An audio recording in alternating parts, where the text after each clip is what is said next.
সম্প্রতি পাকিস্তান শাহিনসের হয়ে ইংল্যান্ড সফর করেছেন তরুণ ব্যাটার হায়দার আলী। গত সোমবার শেষ হওয়া ওই সফর চলাকালে তার বিরুদ্ধে গুরুতর অপরাধে জড়ানোর অভিযোগ উঠেছে, জানিয়ে ইতোমধ্যে তদন্ত শুরু করেছে গ্রেটার ম্যানচেস্টার পুলিশ।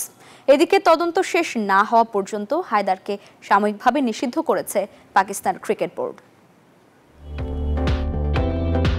পাকিস্তানের জার্সিতে খুব একটা দেখা যায় না হায়দার আলীকে।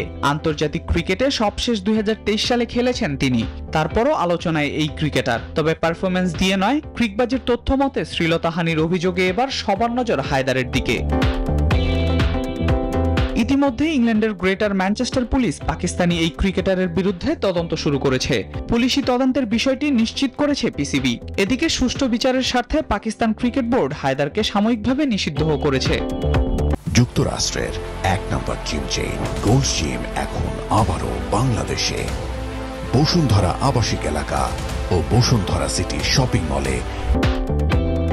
এক বিবৃতিতে পাকিস্তান বোর্ড জানায়, তদন্ত চলাকালীন হায়দারের অধিকার সুরক্ষায় আইনি সহায়তা দেবে তারা।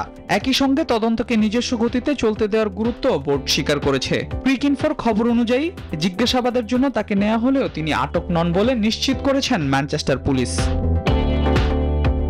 5 আগস্ট শেষ হওয়া পাকিস্তান শাহিনসের ইংল্যান্ড সফরে 3টি ওয়ানডে ও 2টি 3 দিনের ম্যাচ খেলেছেন হায়দার। এই সফরের সময় তার বিরুদ্ধে অভিযোগ ওঠে। পিসিবি জানায়, তদন্ত শেষ না হওয়া পর্যন্ত নিষেধাজ্ঞা বহাল থাকবে এবং প্রয়োজনে পরবর্তীতে নিজস্ব নীতিমালা অনুযায়ী শাস্তি দেওয়া হবে। 2020 সালের সেপ্টেম্বরে ইংল্যান্ডের বিপক্ষে টি-20 দিয়ে আন্তর্জাতিক ক্রিকেটে অভিষেক হয় হায়দারের। এখন পর্যন্ত 35টি টি-20 ও 2টি ওয়ানডে খেলেছেন তিনি। পাকিস্তান সুপার লিগ ও বাংলাদেশ প্রিমিয়ার লিগেও নিয়মিত খেলেন এই ব্যাটার। আল মাহমুদ ফাহিম, নিউজ 24।